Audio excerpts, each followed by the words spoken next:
In this short video, you'll learn how to create your first Hello World React project. The first thing that you'll need to do is install Node.js if you don't have it already installed. We need Node so that we can use its npm feature, Node Package Manager. So go to nodejs.org/en/download and install the appropriate version. Now, in VS Code, I have a blank project folder opened called react-hello-world. Let's open the integrated terminal using Control or Command tilde. Now type npx create-react-app and then dot. This will tell it to create the app in the current directory.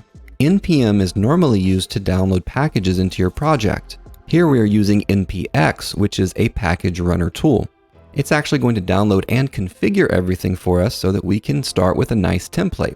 By default, the template has several files that we're not going to need. To start fresh, we're going to delete everything from the public and source folders. The easiest way is to delete the folders and recreate them. Now in our public folder, we'll add an index.html file, and we'll use Emmet to create a boilerplate. We can change the title to React Hello World, and then in the body, we'll add a div with the ID of root. And that's it for the HTML. Now in the source folder, we'll create a file called index.js. Here we'll import React from React and React DOM from React-DOM. Now we'll use React DOM's render method and we'll pass it h1 hello world. And the next part will be document.getElementById and root.